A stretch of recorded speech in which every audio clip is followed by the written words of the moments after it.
Hey everyone, welcome to Out of the Reads. I'm Natasha Percagelo, and I'm super excited to share this podcast with you. So, today I figured what we would talk about and what I would share with you is why I even started this podcast. Because if there's no why, then what's the point, right? So, if you're new to stumbling across this, thank you for joining us. And if not, if you've heard of the podcast or you've seen things out in the ether that it's coming, I'm so excited that you're here. So for those of you who don't know me, and just in general, several years ago I wrote a book called The Art of Motherhood. And the book was inspired by my journey through my motherhood experience. In 2018, my son was born, my first son. And after he was born, I started to lose a lot of my hair. And I always was a creative person. And so, as a result of that, and feeling like I lost myself, as I feel like so many of us who are parents, especially mothers, do. You are left with wondering who you are. Oftentimes, you don't know the new person that's standing in front of you. Motherhood shapes you in a way that, for me at least, nothing else has. And I've gone through many stages of life thus far, and I will yet to do so, but motherhood has definitely been the hugest shift from knowing myself as an individual to now knowing myself as a parent, but not just a parent, the woman that I've grown into be. So,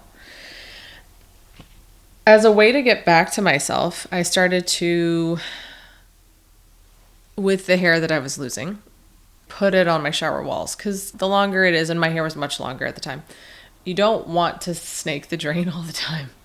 You just don't. It's pretty gross. And yeah, your husband or your partner or yourself just doesn't really want to do it. It's gross. So I decided to put them on the shower walls. And one day I had the idea, why don't I just start making pictures with this and just arrange it in a way that would become art. And then I started documenting it. I took pictures of the artwork that I really liked that I had created, and I, put it on Instagram, and there was a good reception, Instagram and Facebook. But I just didn't feel that it was the right time. But I continued to do it until my hair started to come back, and the project and the inspiration kind of faded. I did a little bit with when, my second son was born, but not as much as during the first pregnancy. But what I also did was write a lot of poetry.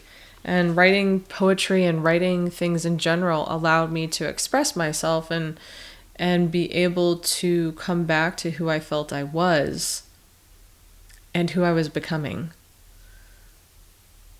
Process my experiences, process all the feelings and emotions and trials and tribulations that parenthood brought with it.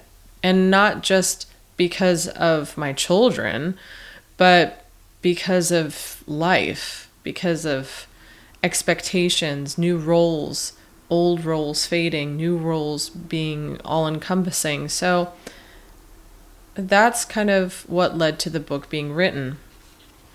I started to realize over time that you have the components of a book here. You have artwork, you have poetry, and memoir from travels and from life experiences during my postpartum journey. So it's really an amalgamation of that. And I've always wanted to do a podcast. I was like, that would be really cool. Let me rewind and also share that I'm a licensed clinical social worker. So that's my background, that's my schooling. I've done a lot of therapy over the years with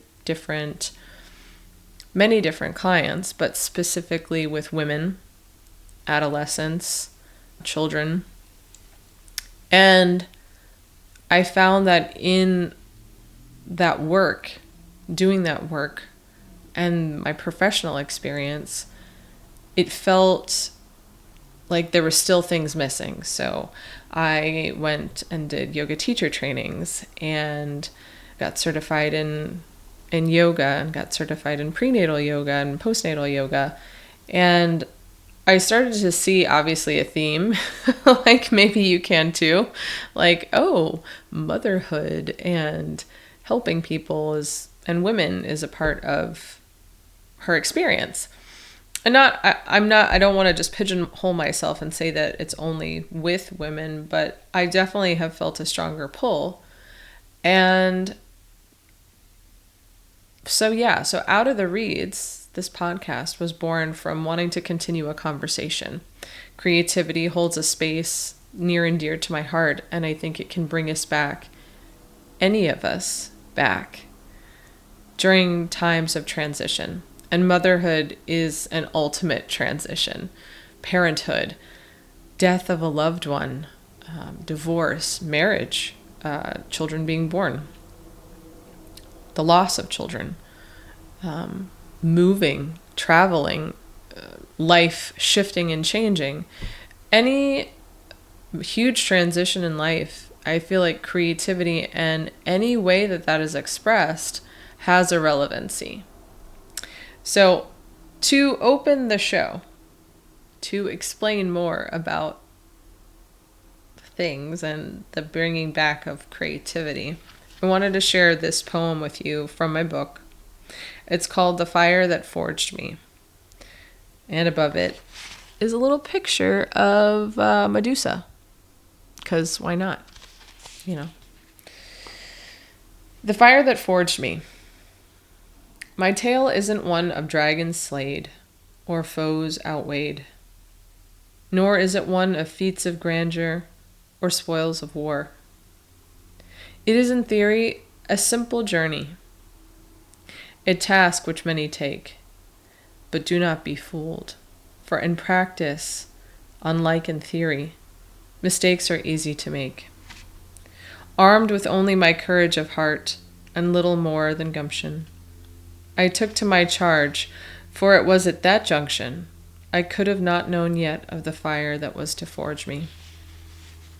The alchemy of time to others might be trite, but to me there is no greater plight.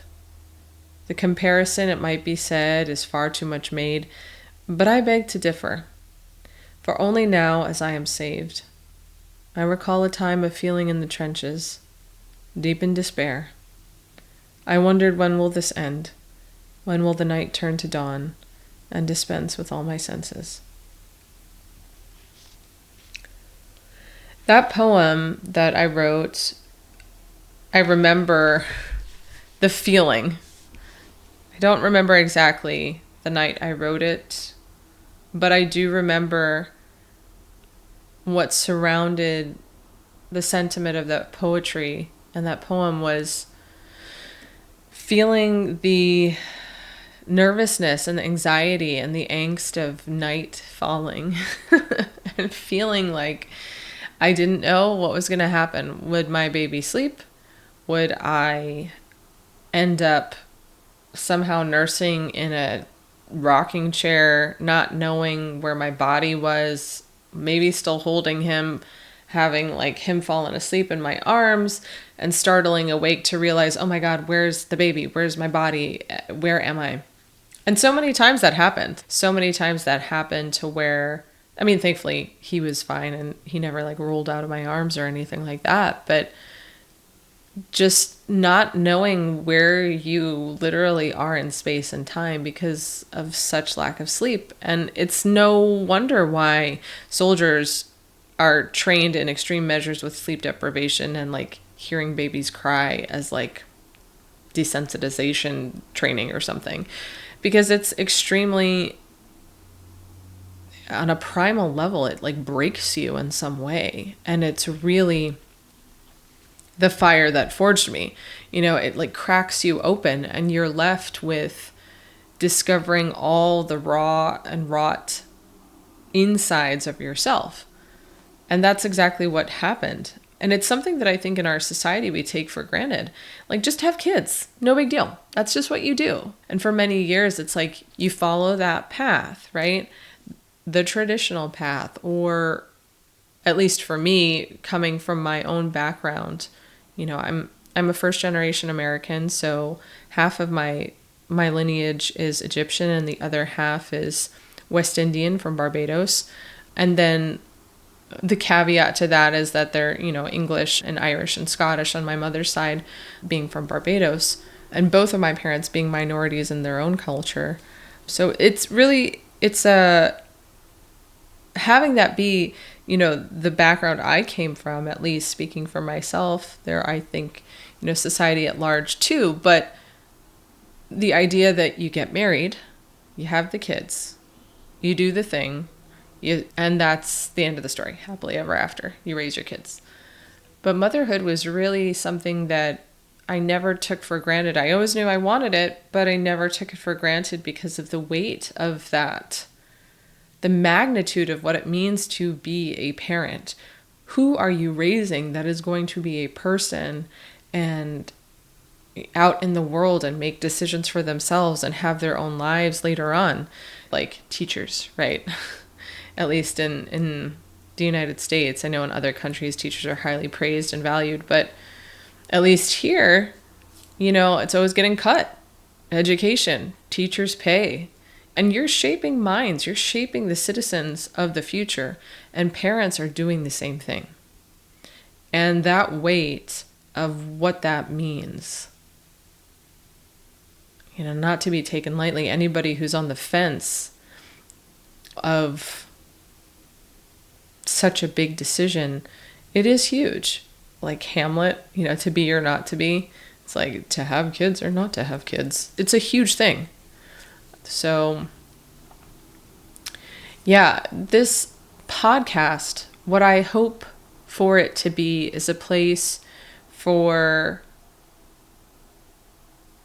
interviews, for guests who have real stories, who have real experiences, who personally, a lot of them in some of the subsequent episodes coming are friends or people I know, women I know, and other friends who will be on the show, not just women.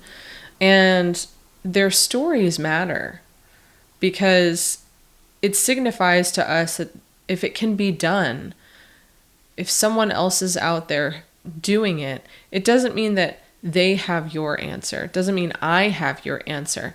But we are trying to show at least a map of what something does look like and a reference point.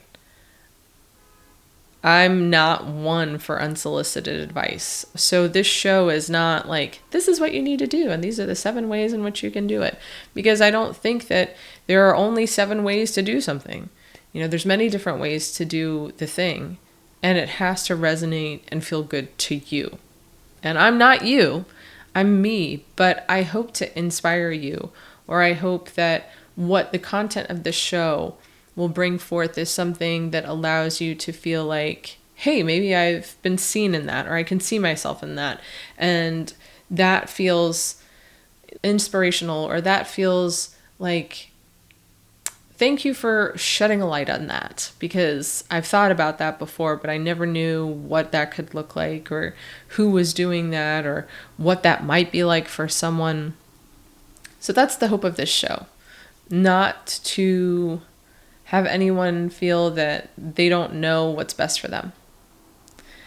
And art and creativity are definitely one of the focal points that I want to highlight of the show, because so many times I think in motherhood, we lose that sense. Like we have the ultimate, right? We've done the ultimate creating. As mothers, as parents, we came together and we did the ultimate creating. You literally created a being in your body, and then it left your body in many different fashions, but it left your body. And that's amazing in and of itself, right? That's the ultimate creating. But then I think we've done so much. We did that. You did that for the 9-10 months. And then they're there. The child, the baby is there. And it's like, wow. Not to say you suck the life out of me, because it's beautiful, but like, there's the culmination of the life you created, and that life was literally sucked or pulled or pushed out of you, right? So kind of literally. And then it's almost like there's a depletion. It's like, oh my gosh, like that, it took everything out of me to do that, to bring this person here. Now I have to replenish myself again. And so many times there's no replenishing for the mom. It's like, go back to work. Okay, cool. Chop, chop. Let's keep going here. And you're like, but wait, hold on. I've only yet to hold my baby, like, for a month or two. And, you know, all the things of what it looks like to keep on pursuing and being a mom and a parent. Because oftentimes, too, even dads don't get a break. It's like okay, you got to go back to work. It was kind of cool. You were there for the birth, and now get on it. So bringing back creativity, even if it's subtle, to restoration for ourselves. And like I'm saying, it doesn't just have to look like visual art. It doesn't have to look like writing. It doesn't have to look like painting, or it can look like anything. I had this discussion the other day in a book group that I created for the book, The Art of Motherhood. And we were talking about how creativity doesn't have to necessarily look like what we traditionally think of as creative. It can look like maybe organizing books on a shelf in a color-coded fashion. Or maybe it looks like just, I don't know, cooking a simple meal, but you added something different. Or you tried folding the clothes in a different way in which you normally would fold them. Or countless other things. You decided, okay, today is the day that I'm going to be a little risky, a little creative, and instead of using my GPS, I'm going to see if I can do it from memory. These are different solutions to not problems necessarily. Some of them could be problems, but some of them just might be just a way to have fun, to play. And creativity, I think, brings that back in when we feel like we're gotta keep on to the schedule, gotta keep on to the structure, it can become monotonous if there's not something playful or something interesting thrown in, something that makes you feel that it's worthwhile. And there's plenty of us that enjoy structure and enjoy routine. But I think there's also something about each one of us, if we look hard enough, that we can find that there is a creative element. Maybe it's just even like the fact that you have a love of the new. So you'll go out and try new restaurants, and then you like tell your friends about it. That to me is so, even that's a creative element. You know, I'm willing to try something new, and the newness and the play of that I get to share with my friends in a way. And that's my contribution, or that's what fills my cup, or what have you. But the play, the creativity, and getting back to that, I think, is an element that's really near and dear to my heart that this show is going to explore. So I'm excited to have guests of all ages and all shapes, sizes, colors, creeds. I want everybody as much as possible to be on the show. And I think there's so much to say about voices that don't echo the one we have. You know, that's what creates a rich tapestry. Having different voices, different people who inspire just by being themselves. So that is the purpose of the show. And some things that I wanted to highlight why I think this and shows like this are really pertinent now is that things are shifting, things are changing. Future episodes will go into the other side of creativity for me is also spirituality. So I think there's creativity on one hand and spirituality on the other. And I think there's a nice interblending of the two. And that's something that this show will also explore. Outside of just motherhood and parenthood, I think it's really the juxtaposition of creativity and spirituality and transition in life. Any type of, I think, of a challenge or something that we're shifting from one element into another in our lives, when we look to those two things, creativity and spirituality, at least from my own journey, those have been the things that have really enriched and allowed for me to make it to the next step in a way that explored new parts of myself and brought a homecoming to the other parts of myself. So I'm really excited for some of those things because I feel that there's a great shift, at least in my algorithms. That's what I see, but maybe your algorithms are different. But I see that there is a world that's very much intrigued by the spiritual nature of life, the magic of life, the things that are not always just explained by hard science. And art is something that allows for that to be a way in. Creativity allows for that to be a way in because it goes into the right brain, right? In the right brain, we house imagination, we house spirituality, things, mystery, things that don't have hard and fast explanations. The very counter to the left brain, which most of us, and societally, most of us spend our time in, is that left brain. So being in a right brain state allows for play, allows for openness. And I think so much of our society wants that because we're pulling away from and we're going against, maybe not everybody, I don't want to generalize, but there's a shift. A shift is happening. And so I'm really excited to be part of that. And the whole reason why I even titled the show Out of the Reeds, it's something that has a spiritual element as well as a grounding element. Reeds grow in water.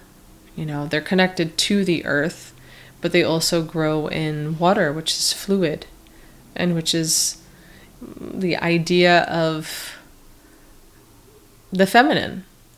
So there's a grounded element, but also a fluid one, which allows for a nice union between the two. We need structure as well as fluidity. It's not just an all or nothing. It's a blending.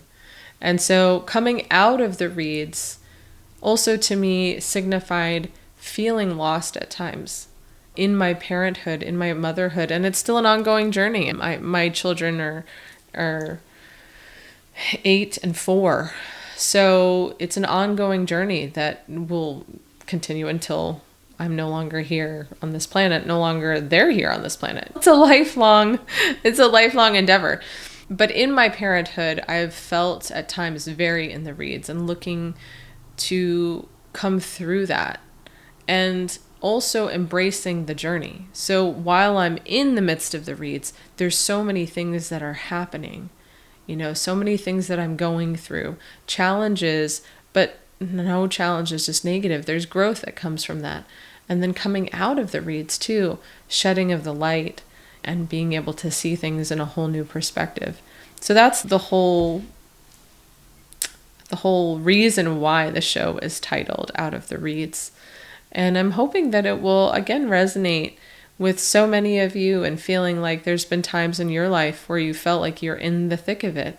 And this again speaks to more than just the trajectory of parenthood. It's anything.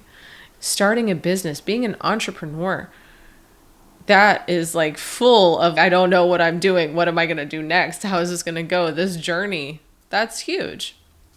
Shifting a career, or again, death of a loved one, marriage, maybe divorce and remarriage. It can speak to so many different things that happen in our lives. So Yeah, I'm really excited to see where this goes. I'm excited to share with you about the guests that we have coming on the show. Next week, we'll have our first guest, Jacqueline Garcia. She's a friend of mine actually from my college days, so we'll get a chance to hear from her. And I'm super excited just for the lineup of guests we have and to share more of things with you and my perspective in terms of being a mental health professional, but also a spiritual seeker and what that looks like as well. So like I alluded to before, I've done yoga and continuing my own growth, not only as a clinician, but as an individual. And that also led me to energy work. And that's something that's highlighted in the book as well. That spiritual side of things that allowed me to come back to a grounding that I needed for myself. So now I offer energy work and seeing things from a very right brain perspective, as well as having a left brain perspective from my education. So that's what I'm here to bring to you, to bring to the table, to share with you, and to create conversations around. This is a continuing conversation. So please reach out. We would love to hear from you about the show, about your own experiences. And I look forward to creating this community with you.